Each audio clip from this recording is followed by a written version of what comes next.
I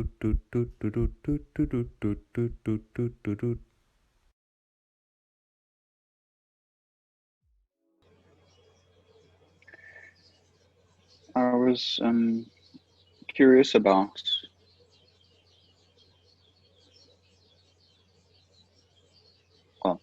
I'm curious to ask you about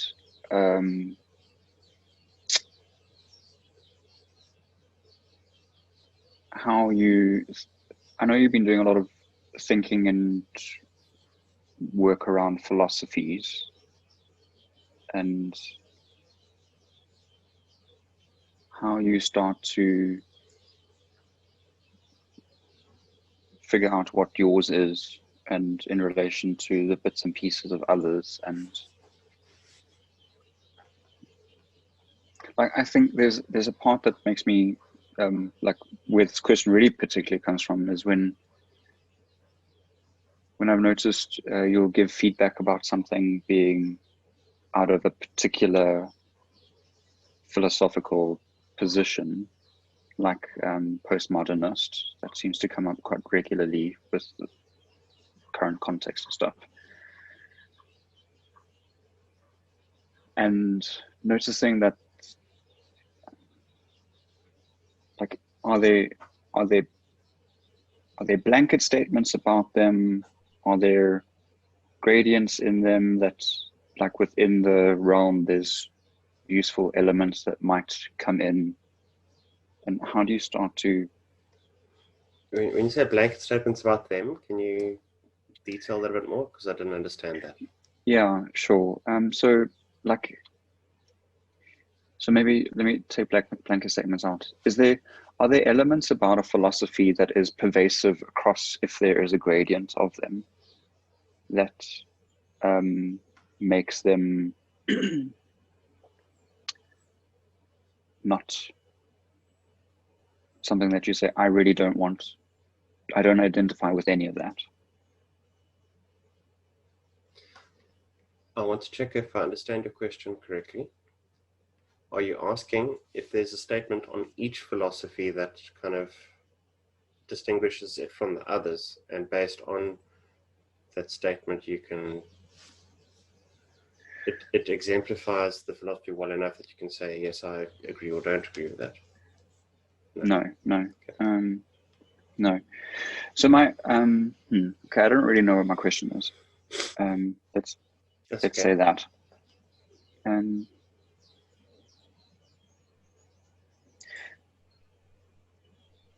So my sense of, let me just say this a little bit more, and then tell me if it murkies the water even more, and then maybe we can move back to the least murkiest point. Yeah. So in our discussions over time, I think I've heard you say some things like, out of philosophy A, there are things that I don't agree with, but there are parts that I do agree with. So that gives me this picture of like a circle with lots of dots in it, and over time, when you get to know it, you're able to like border out the ones that you say, these are the ones that I identify with, and those are the ones that I don't identify with.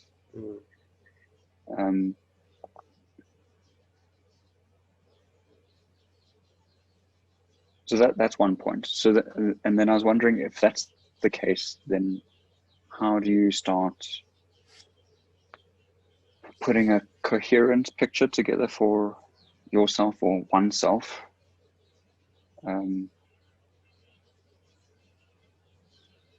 Of there's 5 philosophies, and there's these bits that I identify with each of them that I hold in my philosophy, personal philosophy.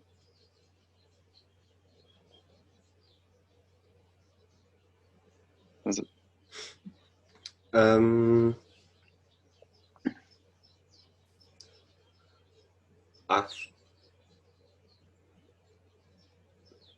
The way you're putting the picture together makes the picture clearer for me about how I've been thinking about it. And I don't necessarily think that the way I've been thinking about it up to now is the best.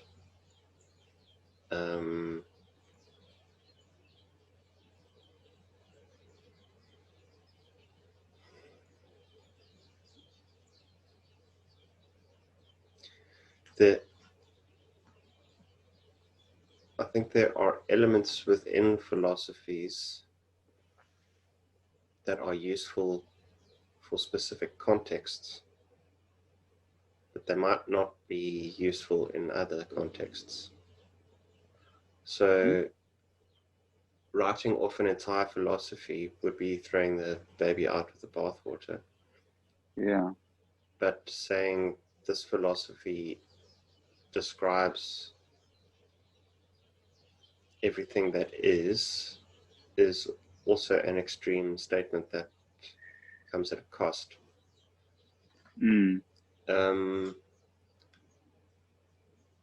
I feel if I reflect on how I've been thinking about about philosophies, I notice that there's a lot that isn't clear to me, and I think that lack of clarity comes from not knowing more about the evolution of philosophies and being able to see each philosophy in higher resolution.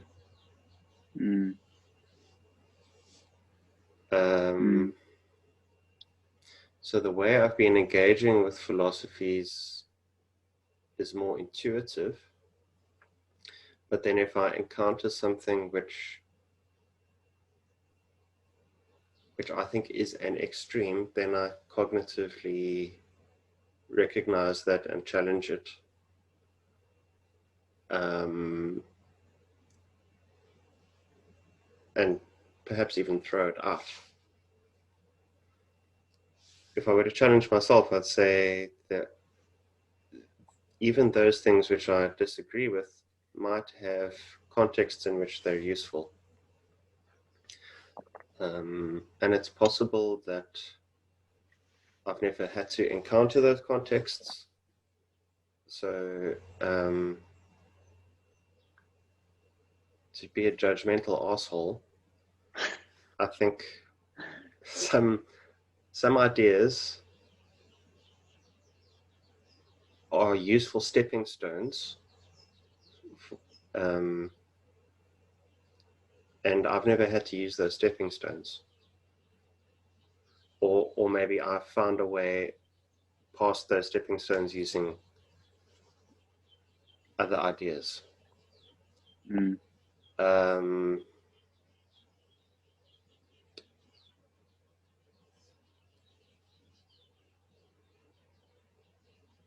I also think that some philosophies are paired with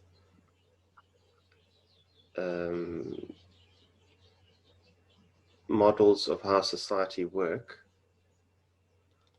Like I think postmodernism and social constructivism go hand in hand with Marxism. Okay. And those have evolved not just from philosophical minds or philosophical domains, but from domains which are so integrated with experiences that societies have had and the history that's led them to that, and probably even the environmental circumstances, the language, the religions, that you couldn't really, maybe the one couldn't really exist well without the other. Yeah.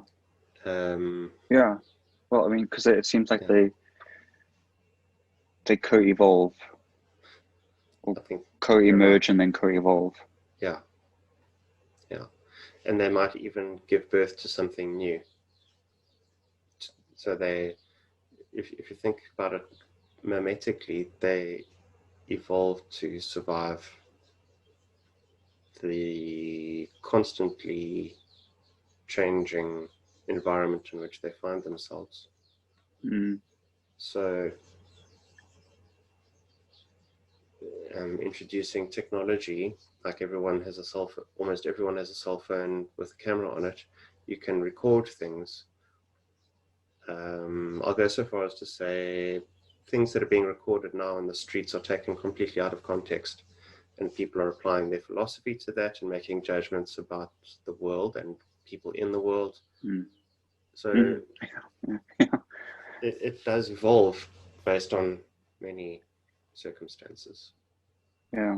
Like you're seeing an interaction with two people on someone's camera phone and making this is how society is, or Exactly. like in America, all 300 million of them, Yeah. like based on two people. Yeah. Um,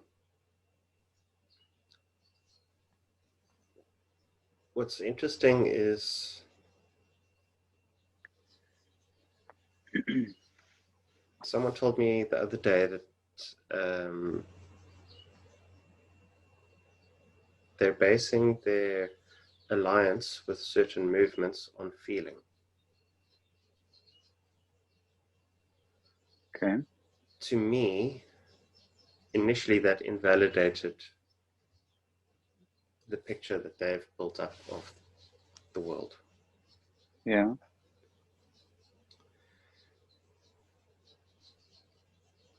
And the cognitive justification for me doing that was, I think what Eric Weinstein said, that everybody sees the cheese, not everybody sees the trap. So people see a video of something that appears unjust, and they, out of compassion or empathy or horror at what they're seeing, immediately align themselves with the person who seems to be the victim. But that video doesn't necessarily include greater context from a few minutes back or from a few years back. It just can't. And sometimes it's manipulated to not do that. Yeah. And so the cheese is people's emotional engagement with suffering. And I think most healthy people engage when they see suffering. They know that they can suffer. They know they have the capacity to suffer. They identify with that, and they want to stop it, and they get upset by it. Mm. And I think there are many different other things that can creep in there. So if you are of a certain demographic and you see someone of the same demographic suffering, you're probably going to empathize more with them because you identify more with them on a biological level. Yeah. Yeah. And the trap is that the video doesn't include the context, that the video comes with a headline that has, as soon as you've read it, already steered your mind and your emotion to perceive the rest of the video in a certain way, to interpret it in a certain way.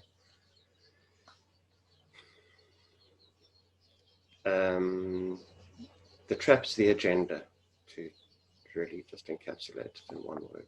The agenda of the people who have posted the video.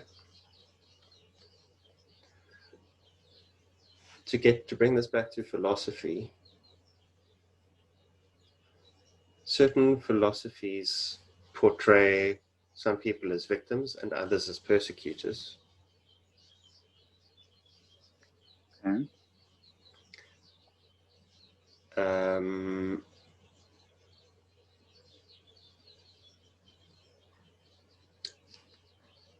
I think that's, I don't know, it might be a chicken and egg thing, or it might be one before the other, but those philosophies are paired with social movements, political movements, financial models, societal models.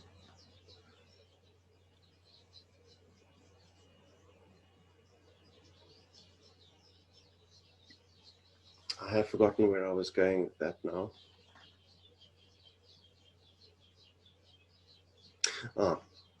And what I see in the modern world is those philosophies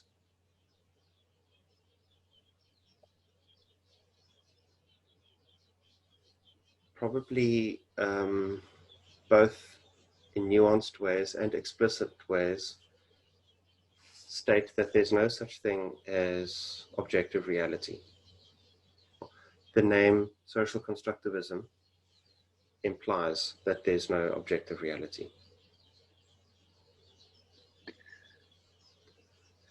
And if there's no objective reality, then agenda has more potency than fact, just because there is no such thing as fact. Fact being objective reality. I think in the world of coaching and psychology, because we're working with intangible stuff, we're working with people's perceptions, people's feelings. These philosophies, well, I believe it's more than this, but I don't want to start getting into conspiratorial theory here. Come on. These, well, I think within the humanities, a lot of people have seen over the last couple of decades that postmodernist philosophies have been almost exclusively taught as the model for everything. I don't want to say the model for reality because they don't believe in reality. Whether a reality has a completely different meaning to reality in the objective reality context.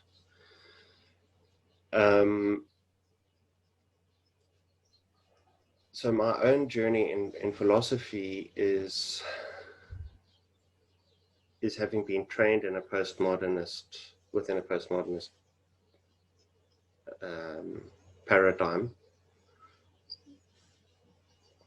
and philosophy. Although I don't want to say, I prefer to say trained in the paradigm than trained in the philosophy, because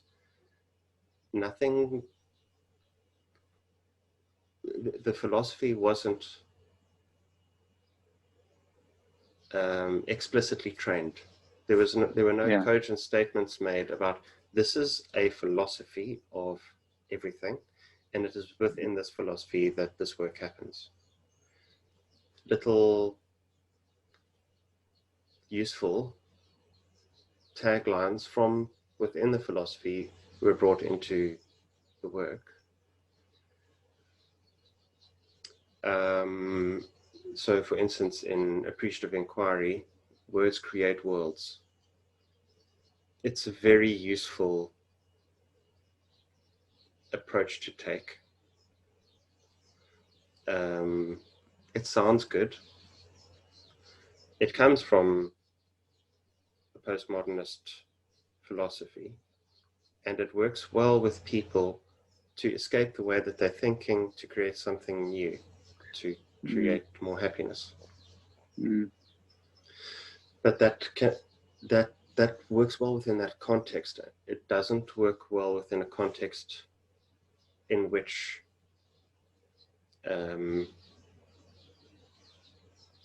is not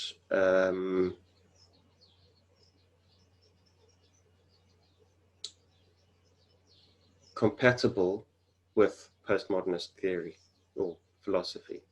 So from a philosophy in which there are absolute truths, biology and the reasons for biological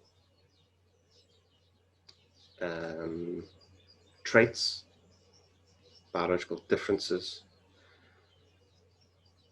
that's coming from a philosophy of there being objective reality and absolute truths.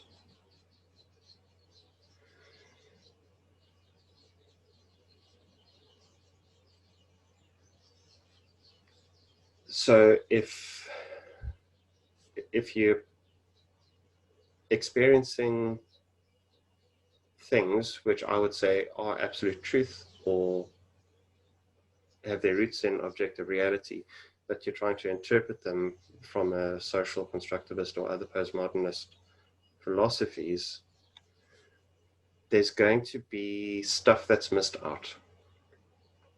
You're going to interpret, well, either stuff that's missed out or stuff that's misinterpreted. Mm-hmm.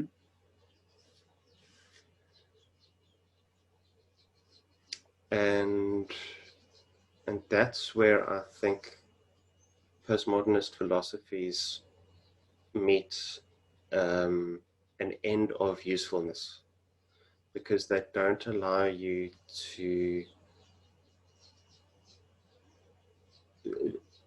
let me rephrase this. There's like a final stepping stone that you can reach, and beyond that you have to encounter objective reality. But if you're not prepared to let go of the boundaries of postmodernist philosophy, you won't be able to do that, because you will continue to, if there's a denial that there's such a thing as absolute reality, you cannot step off that stepping stone. It's like it's like the edge of the world. So let's not go sailing, kind of thing. Yeah. And I don't know enough about where about the crossover between different philosophies in chronological evolution, in their chronological evolution, about the societies that they came from, about what was going on at that time, and societies that led to these things having evolved. And it would surprise me if there is even a science that describes that. I think certain people are very well versed in where certain philosophies come from, but because they're so inextricably linked with history, environment, there's so many factors to consider in terms of what's influenced those philosophies and what's initiated them. I think it might be impossible to actually really see it in context. Yeah. It's so interesting hearing you talk about this, because I have this sense of swinging between it has to philosophies have to be something that's concrete, and then all of a sudden it becomes like smoke.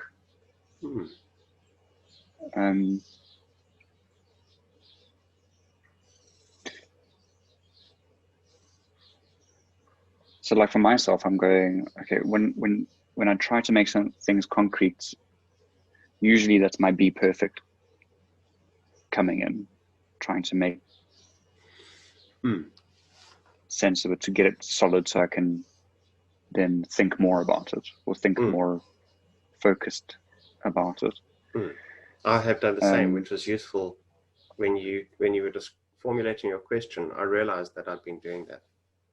Yeah. And my something that, so I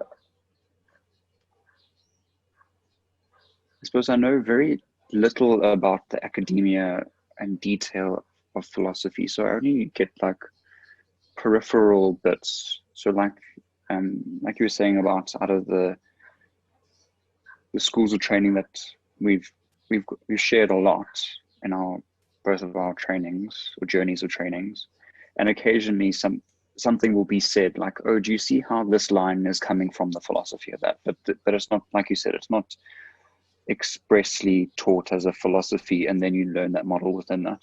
So I get like glimpses of the philosophies, and I'm getting these like little dots of light every now and then, and trying to make some kind of constellation out of it. And what I start to imagine is, over time, having a Venn diagram of philosophies for myself, going like, this is philosophy A, philosophy B, philosophy C, that I resonate with elements of it, and where they overlap is the elements that I resonate with. So it's not, the overlaps aren't to say where the philosophy A and B are the same. It's what resonates with me is the overlap. So I'm the overlap. And something so there was two other things that stood out. Well, one thing that stood out specifically, and then let me to think of the other thing, is a sense of some philosophies othering. So you're either in with us or you're not with us.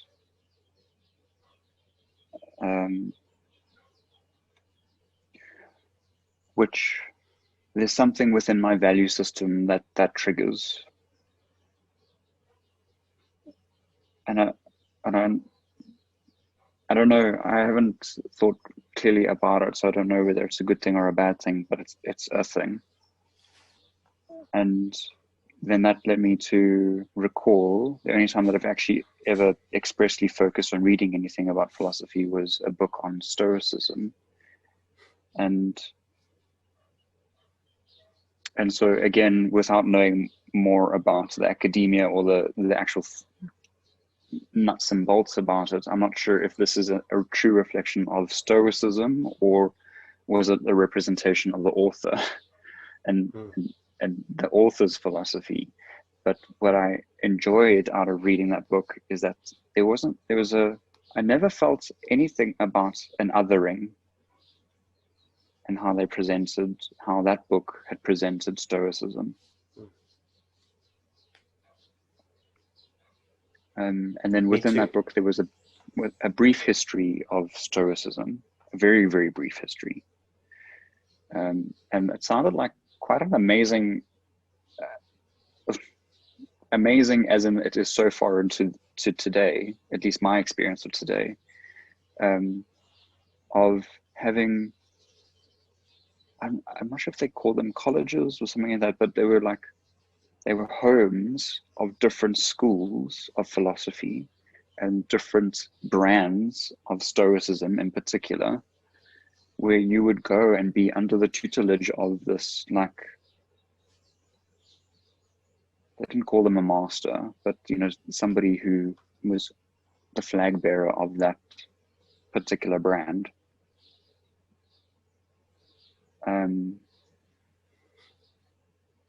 Yeah, it's like, and I suppose again, my hunch is that this is where the briefness of that history and the author's flavor coming in, that it didn't. It almost felt like the way how those colleges lived around each other was relatively fine. Like nobody was overtly going, well, they're idiots and we're right.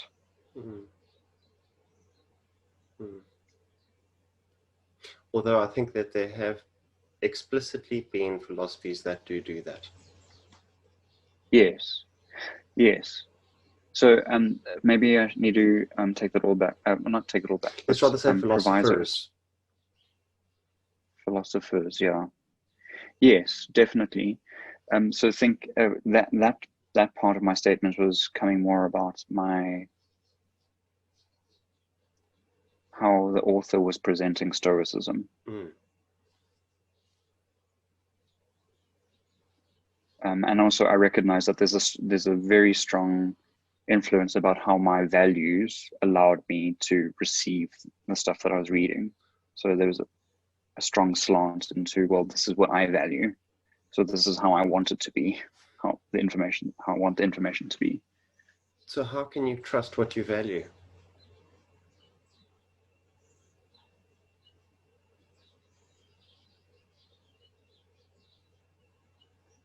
Make sure I go to bed every night without having killed someone. I think that's a good start. But there's value built into that statement.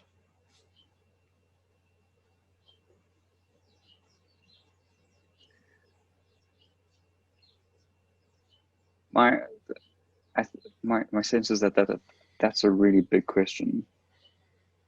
Like, I can think of scenarios in which having killed somebody would have, but where killing somebody would be due to values. Sure. I mean, like if I'm under attack, Or someone else, yeah. or if I'm protecting somebody else that's under attack, by any of those. I mean, there's the vast array of things that could be in there. Yeah. So I think there's a point I wanted to get back to about constellations, and I just want to name that point before we lose track of it. It looked like you wanted to say something else. No. Okay. So I think there's a good crossover. I'm not talking about constellations now. I'm talking about killing someone.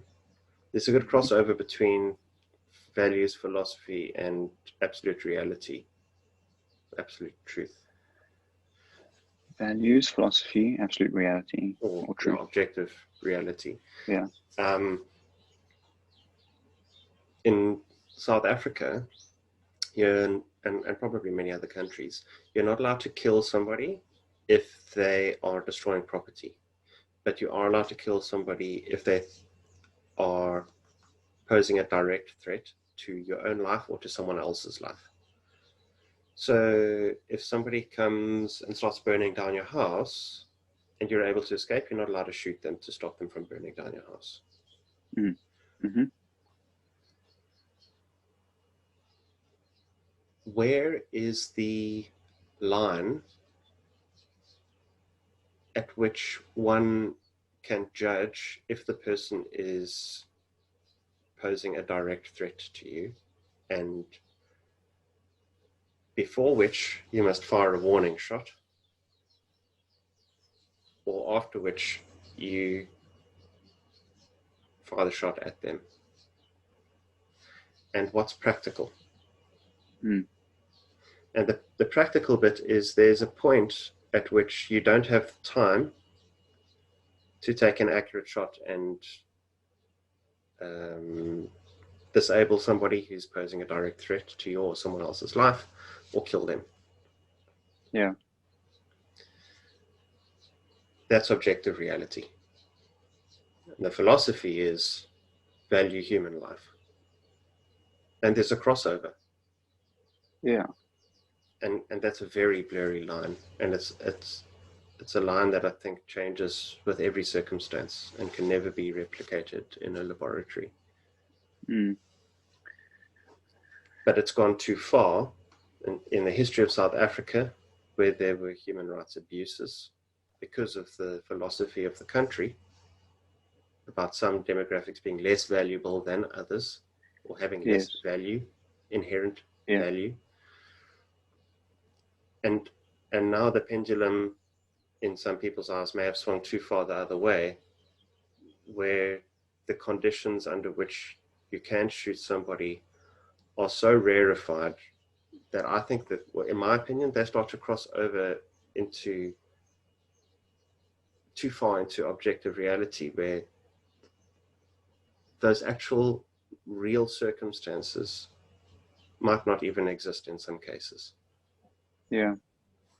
But if you apply the principle of what's the person's intent, their intent is to kill me,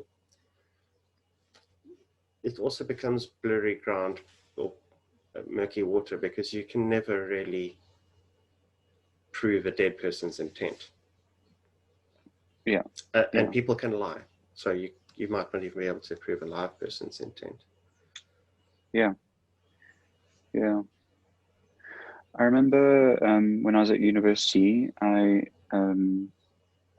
part of my curriculum was in company law, or company law, tax law, and it, it always used to.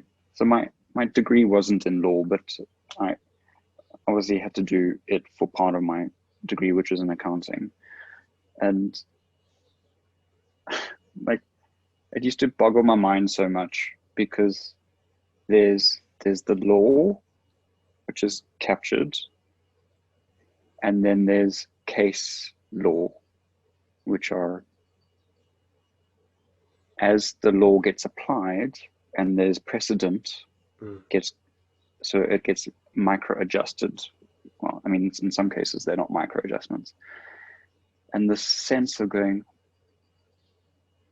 we're painting ourselves into a corner.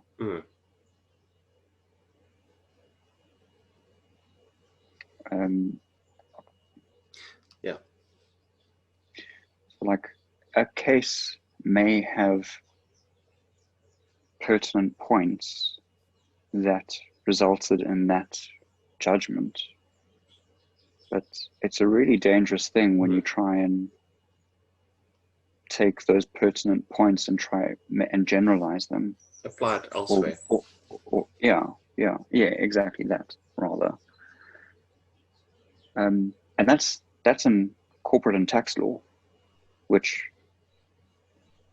is potentially, at least my initial hunch at the time was, there shouldn't be gray areas. It should be yes or no. But obviously that's not the case when you get into it. Never mind moving into stuff outside of that, so actual engagements with people, so not administrative stuff. Yeah. Well, that's how I would imagine, and I am ignorant as to what it's about. Well, I suppose, even on that, you say yes, it's that, but then when you take a closer look at it, you go, wait, no, but there's people within the administrative stuff, so they bring in all the gray. I think in the Western world, we are in the corner, and there is one more dollop of paint on the paintbrush. We've painted ourselves into a corner.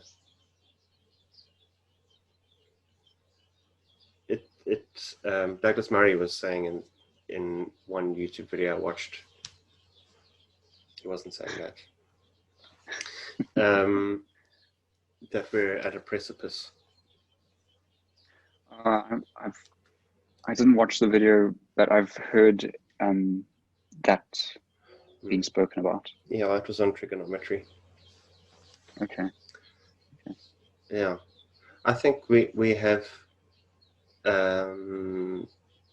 our societies have evolved to the point where most people experience creature comforts, and they don't have an accurate enough view of objective reality to know that it exists. And I think there's abundant evidence for that. And it's as simple as looking at how people drive.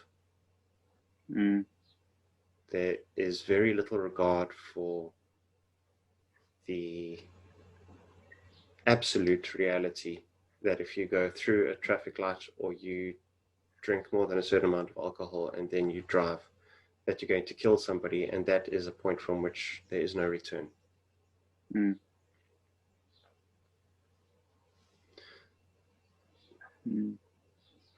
I wanted to come back to constellations. I think that was such a useful metaphor for the topic, that we see these little blips of things and we put together a picture of the Southern Cross, or a bear, or scales, or a scorpion, or whatever. Yeah. But they don't exist in objective reality. The stars do, but the pictures are within our minds. Yes. And I think that we have done the same with looking at little blips all around, and some philosophies have a high resolution take on those blips, their connections, what the blips themselves actually are, and other philosophies, I would say postmodernism and social constructivism, are really good examples, apply an agenda to those blips and then create a picture that just perpetuates the agenda. And I think that's something that's contaminated the humanities to an enormous degree. Mm. And I think if you go back far enough, you'll probably see that that in itself is just a response to what had happened before, to philosophies before, to social models.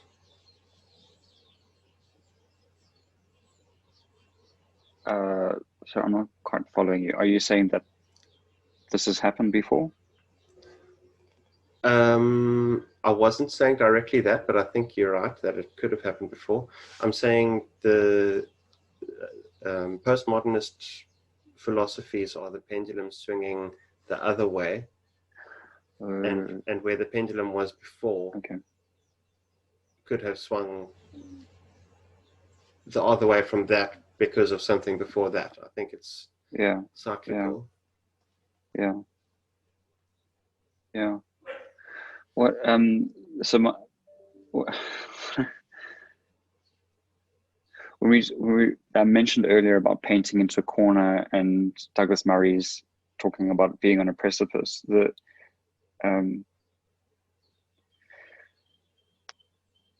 those start to I get feelings of like finality or points of no return. So talking about a pendulum should swing until there's no more momentum in it. So getting the sense of like, does the pendulum swing and now somebody puts a hook in the way, so now it's stuck there? I think that's the fear. It's a fear I experience. Yeah. But I think it's beyond. I don't think that pendulum will get stopped at a point. It's going to continue regardless. Okay. Nazi Germany was a pendulum swinging, and it got stopped as well. It's come back to center. Maybe some people probably argue it hasn't. Yeah. Some might say it hasn't come to center enough. Others might say it's gone past center. No. But it didn't get frozen in time. No, it didn't get frozen in time. No, that to me that would be very scary.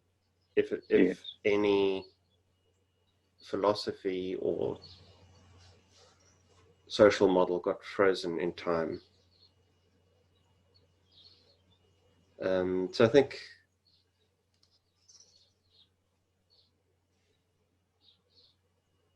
my fear, and I think Douglas Murray said he was fearful, and I think other people who think like that are also fearful. I think that fear is justified, but I don't think that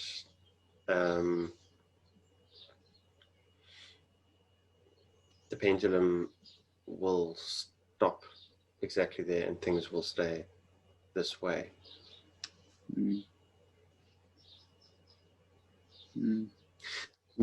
My fear is about how so many people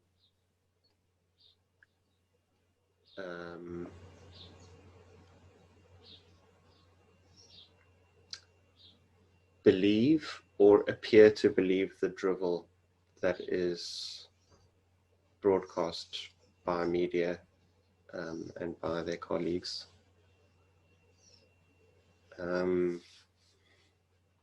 Because to me it means that we're very far away from, as a society, so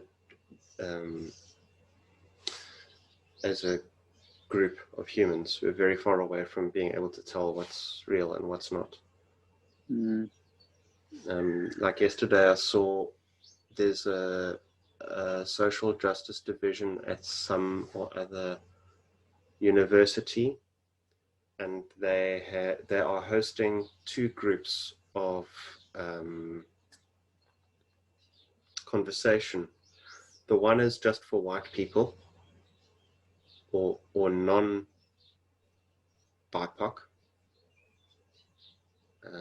What's BIPOC? Black, indigenous, people of color. Okay. And the other is just for people of color. Now, that seems to be dividing people.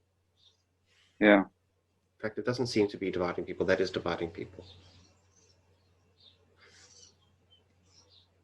And it seems to be completely antithetical to where we have been going in bringing people together for the last couple of decades. And people are fitting in with it. Boggles my mind. It boggles my mind. But I think that there are ways to unboggle the mind. Like one, I can't remember the name of the phenomenon.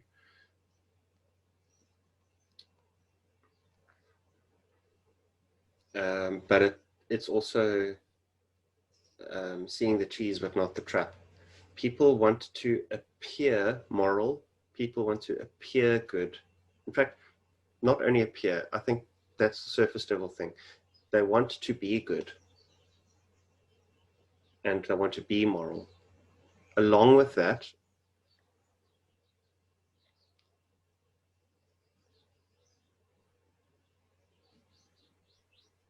probably more on the psychological level, people do want to appear moral and good to others. And I think that's the basic please people that every human being is subject to. And so rather than stand out from the group, they fit in with what the group says is moral and what is good. You seem doubtful. No, I was wondering about a link to something else. So I'm pretty sure others have spoken about this, but I haven't read or listened or watched to anything around this. But it was inspired by Douglas Murray's book, The Madness of Crowds, and that psychological phenomenon of mob mentality, group mentality, and the hyper interconnectedness of today's world with social media. So I might not physically be standing with you in a mob yet, but with all of the social media connections, I'm potentially stepping into a mob by sitting in my lounge and opening a social media platform, and resonating and engaging with, and potentially because my please others is getting hooked, or whatever this links back to what you were saying earlier about the video clips having with the agenda.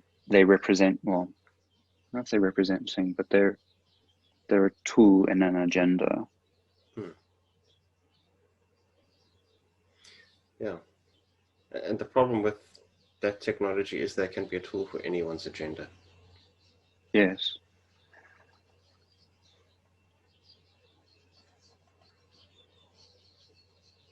Mm.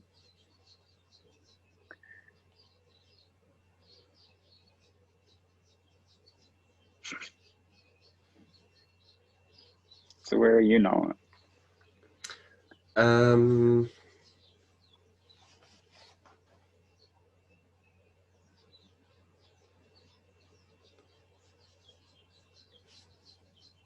I don't really know.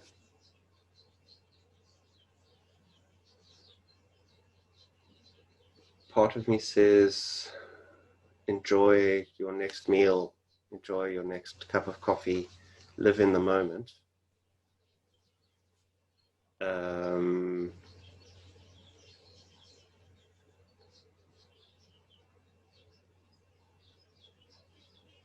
And ignore where things are going, because as an individual I'm powerless to influence it.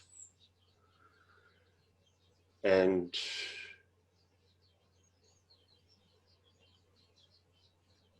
the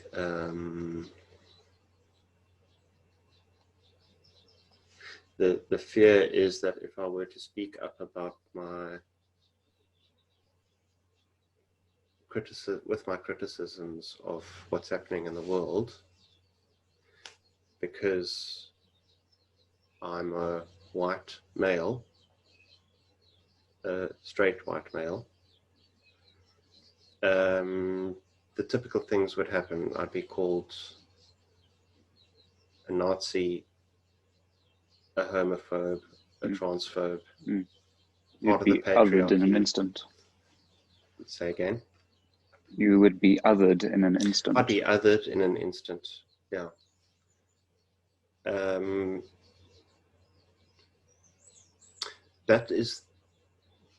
That's I think the main challenge to overcome in this new movement and the philosophy. And that's the problem that I have with postmodernism and social constructivism, is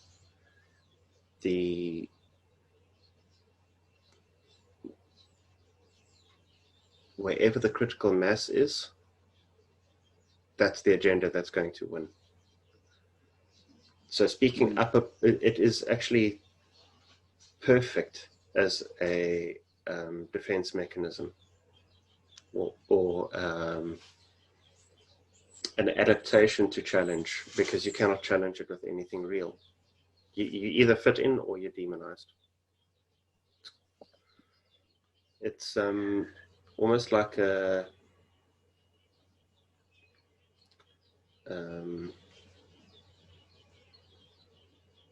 I can't remember the name of the condition now, where your body starts to fight itself. Or like an autoimmune disease. Yeah, there's nothing that can stop it.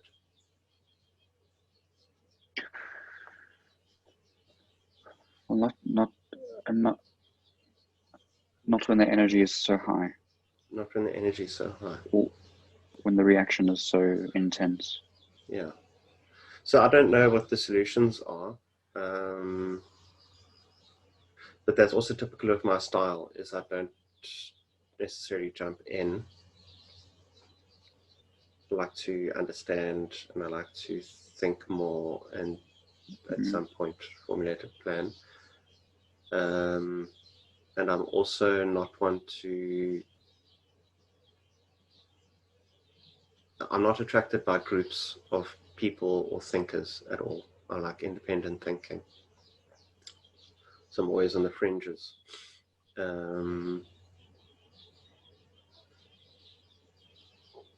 So there's some people who are critical of social constructivism, postmodernism, modernism, wokeism, that I also don't agree with. And they have their own agenda. I think the number of people who have no agenda other than the seeking of truth is very small.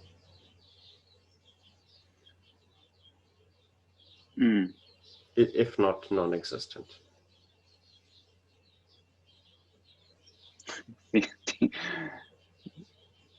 Yeah. And I count myself there as well. I have biases. When I see certain things happen, I get upset. That's a bias. Yeah. I suppose we're all human. We all have bias. What's biases? Biases. Biases. Yeah. We all have blind spots. Exactly. And I don't think that the way the world is going about things now uncovers what those blind spots are. No, well, I would imagine that there's a fair amount of complete denial of having blind spots.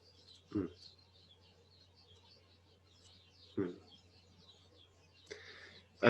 So I know that doesn't really answer your question about where I am. Where are you?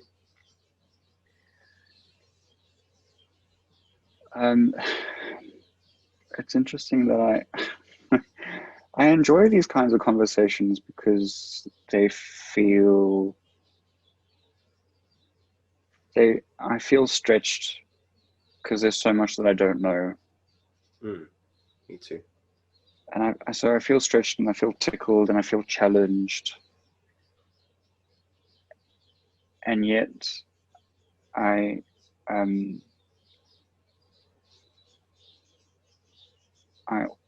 also have a familiar feeling of I don't know a fancy word for it, but like, what's the point? Like feeling really disheartened and crestfallen.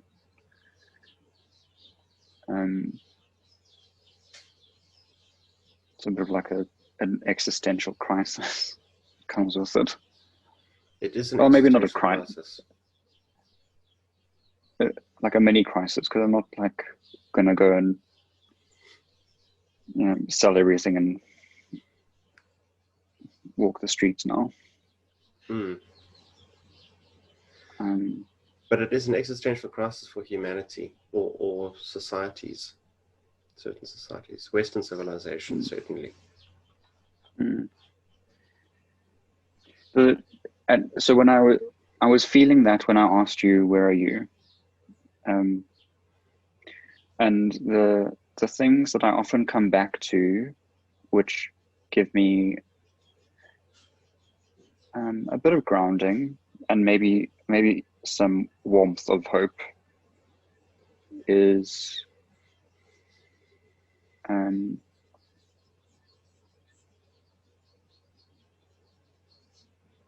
I don't even know if it's that, but what was coming to mind was what's his name? Stephen Covey. He talks about that concept of listen first to understand before being understood, something like that. And then in Jordan Peterson's 12 Rules book, he talks about assume the other person knows more than you do. So it's a similar concept about those things I hold quite dear in being significant in creating conversation. So where I feel particularly disheartened is in that concept, that experience of othering. So that listen and engage seems to be an antidote or a potential antidote to that. I think potential, because at some point it would require two people to do that. I think when one person starts it, it helps and it models to the other what would help. But there comes a point at which either both people are doing it, which I would hope for, or where there's no more point in doing it anymore. Yeah, and my sense is when we were talking, what we said recently was, when using the metaphor of the autoimmune, when the reaction is so high or so intense, There's a trigger point where you just get out the way to just keep yourself safe. Or stop wasting your time. Yeah, I suppose you have to check in with what's your agenda and what's your responsibility at that point. And if there's global leaders at play here, you don't want them to go and hide in a bunker. But if I just want to get into clicks to get Panado, like.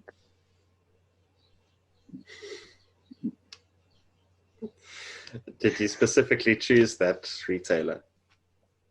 Yes. Okay. I'm not going to channel my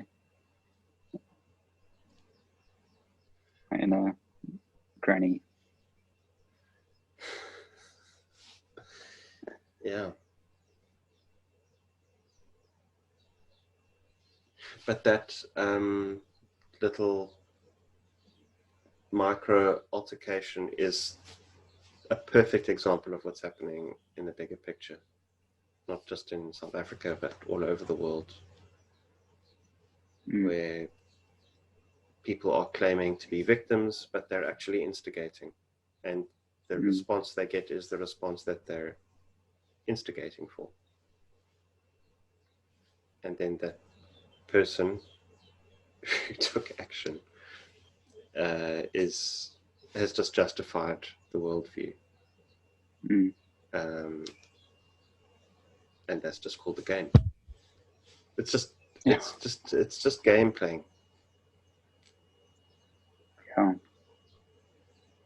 Yeah. And I think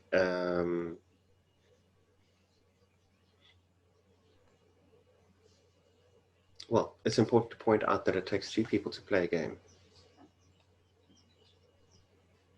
And these games have been played, I think, over millennia. Yeah.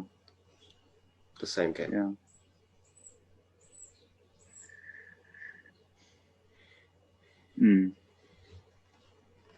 I don't think that there's a goodie and a baddie necessarily in this story, but it's different groups caught up in the game. Yeah. Yeah.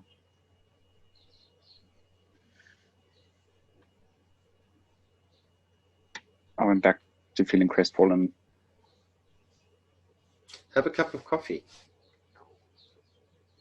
Yeah. Go and enjoy it like it's my last. Wow.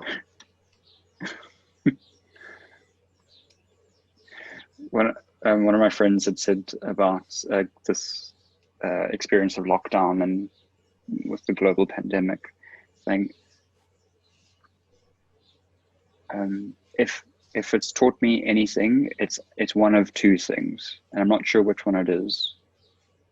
Either live each day like it's my last, or save every damn day in case there's another lockdown.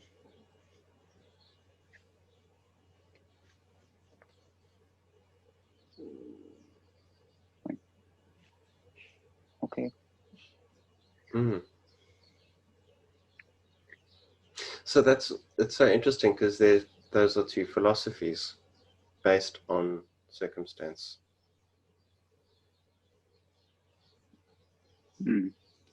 And they both sound valid. And they both have... Depends where you stand. Yeah, and they depend on the time that you are... the period of time that you bring into your calculation. Yeah. And they both might work, but they will both have boundaries. Yeah. The one thing that I've got going for just to enjoy my cup of coffee and my next meal is that philosophy is all up here, and they're all attempts to build a picture of something, and there is a purpose for that picture. I would imagine the purpose is to create something in the future, and that something would be based within the philosophy. It's a means of preparing for the future. I just wondered now about, and this is a rhetorical question, is if philosophies have something innate of whether they're moving towards something or away from something.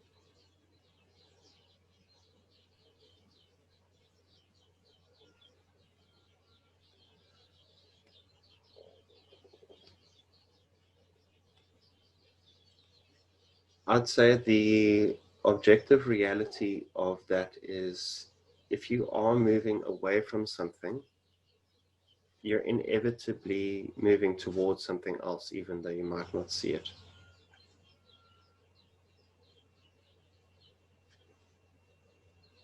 And the other way around too. So they, sure. Yeah, it's funny. I wanted to jump into this conversation, even though I said it's a rhetorical question. So, yes. Yeah. I couldn't stop myself. No.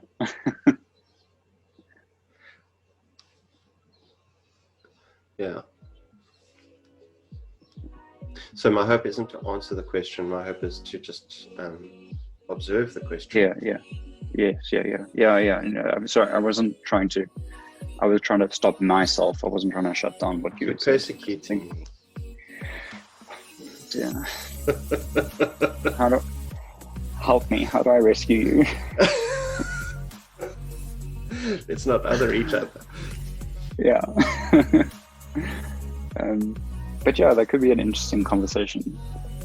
It's something else that's been on my mind recently about moving towards or away, and different biological systems that they fire up. Maybe we can put a pin in that and see if it comes up another time. So what I'm leaving with, and it's inspired by your last question, is even that would seem to validate biology, which might not fit in with some philosophies. And is there another perspective, and I would imagine it to be a meta perspective, that enables one to have discussions about various philosophies without being bound by them? Yeah, that's that whole thing about how do you, like, when you're stuck in the middle of a paradigm, how do you start to construct, usefully talk about other paradigms? Yeah. That's something that I think I'm only very recently starting to do, is because I've realized what the paradigm is that I've been trained in and come from, and that there are more. Yeah, it's so interesting because I've been experiencing that at a higher repetition lately.